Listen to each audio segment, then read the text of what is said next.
Hello everyone, आप सभी का हमारे चैनल अपडेटेड ज्ञान में स्वागत है। गाइस, हम आपके लिए updated news, interesting facts, top 10 and many more things लाते रहेंगे। सो गाइस, अगर आप हमारे चैनल पर नए हैं तो प्लीज़ चैनल को सब्सक्राइब कर लीजिए और वीडियो अच्छे लगे तो वीडियो को लाइक कर दीजिएगा। सो गाइस, कोरोना को बढ़ते मामले को देखते हुए पीएम नरेंद्र मोदी ने सभी राज्य के मुख्यमंत्रियों के साथ बैठक बुलाई थी। पीएम ने बैठक में क्या क्या सुझाव दिए कोरोना महामारी से बचने के लिए, देश के युवाओं से क्या सावधानियां बरतने के लिए कहा उन्होंने, आइए देखते हैं। विषय है, सीरियस कंसर्न है। और तीसरा, इस बार लोग पहले की अपेक्षा बहुत अधिक कैजुअल हो गए हैं। अधिकतर राज्यों में प्रशासन भी सुस्त नजर आ रहा है। ऐसे में कोरोना के केसेस की इस अचानक बढ़ोतरी ने मुश्किलें ज्यादा पैदा की है। कोरोना के प्रसार को रोकने के लिए फिर से युद्ध स्तर पर काम करना आवश्यक है।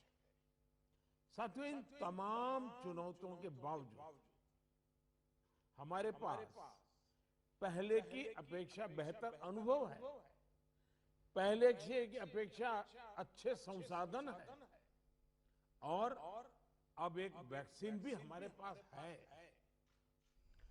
जन भागीदारी के साथ साथ हमारे परिश्रमी डॉक्टर्स और health workers, health care staff ने स्थिति को संभालने में बहुत मदद की है और आज भी कर रहे हैं।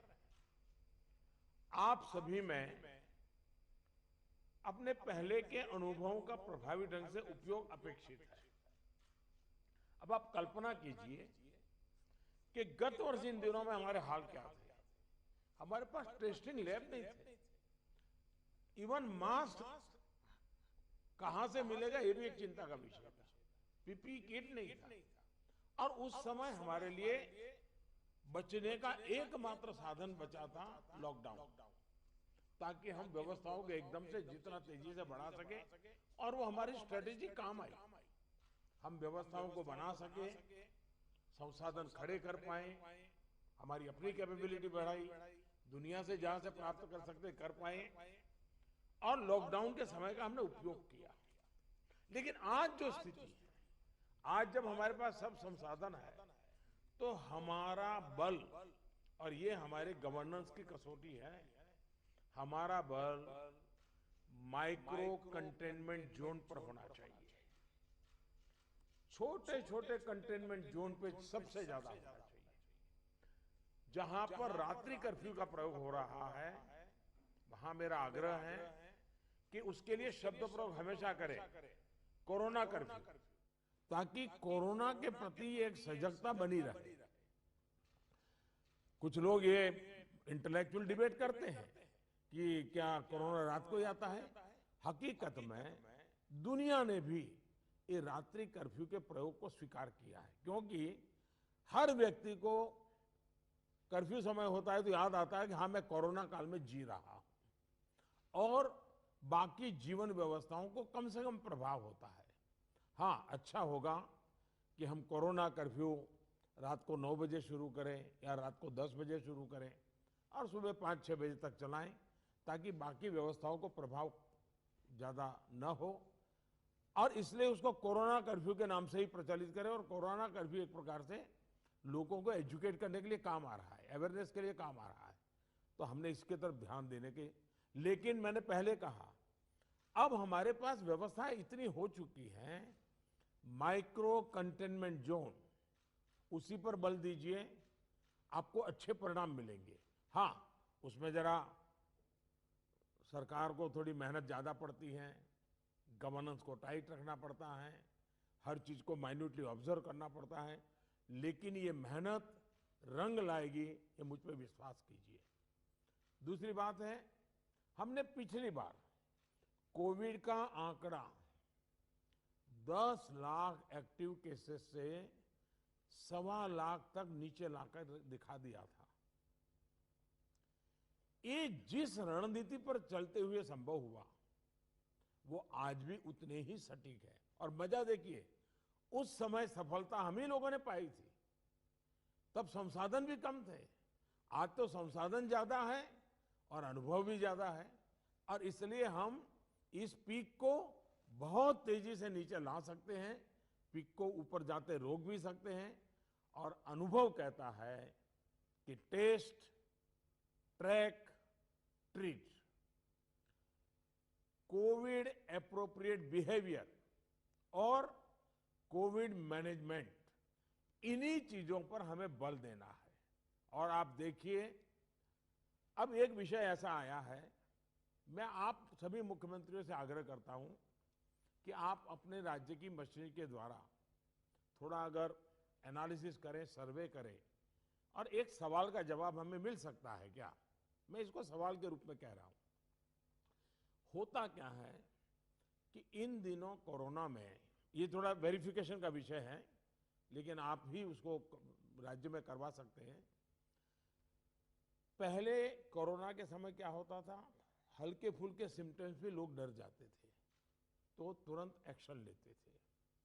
दूसरा, इन दिनों बहुत पेशेंट असिम्टोमेटिक है और उसके कारण उनको लगता है तो ऐसे ही थोड़ा जुकाम हो गया, ऐसा हो गया, कभी कभी तो वो भी नजर नहीं आता, और उसके कारण वो परिवार में पहले की तरह ही जिंदगी जीते हैं, और परिणाम स्वरूप पूरा परिवार लपेट जाता है, और फिर इंटेंसिटी बढ़ती है, तब हमारे ध्यान आता है जो आज परिवार के फिर उन्होंने श्रीमती ज्योतिबा फुले और श्रीमान अंबेडकर जी को याद करते हुए कुछ शब्द बोले।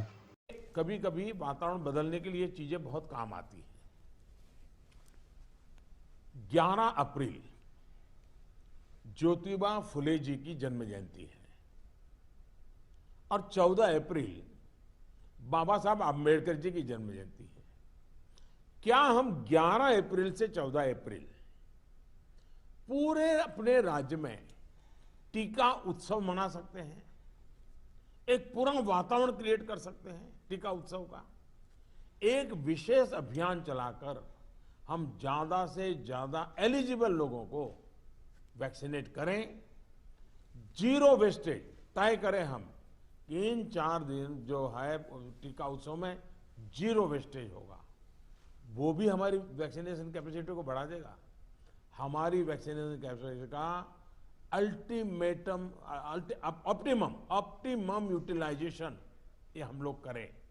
और इसके लिए अब हमें यदि वैक्सीनेशन केंद्रों की संख्या बढ़ानी है तो उसको भी बढ़ाएं। पहले एक बार देखें कि हम 11 से 14 अप्रैल किस प्रकार से चीजों को मोबिलाइज कर सकते हैं। एक अचीवमेंट का सेटिस्फैक्शन मिलेगा, वातावरण बदलने में बहुत काम आएगा। और मैं भारत सरकार को भी मैंने कहा हुआ है कि जितनी मात्रा में हम वैक्सीनेशन पहुंचा सकते हैं। फिर उन्होंने देश के युवाओं के लिए कुछ बातें कही। हम ज्यादा से ज्यादा लोगों को वैक्सीनेट करें, और वो भी एलिजिबल वर्ग को। मैं देश के युवाओं से भी आग्रह करूंगा कि आप अपने आसपास के भी 45 साल के ऊपर के जो लोग हैं उनको वैक्सीन लगाने के लिए मदद करिए। मेरी नौजवानों से विशेष अपील है, आप हेल्दी हैं, सामर्थ्यवान हैं, आप बहुत कुछ कर सकते हैं, लेकिन अगर मेरा देश का नौजवान कोरोना के जो एसओपीज हैं, जो प्रोटोकॉल्स हैं, डिस्टेंस मेंटेन करने वाली बात है, मास्क पहनने वाली बात है, अगर मेरा देश का नौजवान इसको लीड करेगा तो कोरोना की कोई ताकत नहीं है कि मेरे नौजवान तक पहुंच जाए। हम पहले इस प्रिकॉशन को नौजवानों पर बल दें। नौजवानों को वैक्सीन के लिए जितना हम मजबूर करना चाहते हैं, उससे ज्यादा उसको प्रोटोकॉल के लिए प्रेरित करें।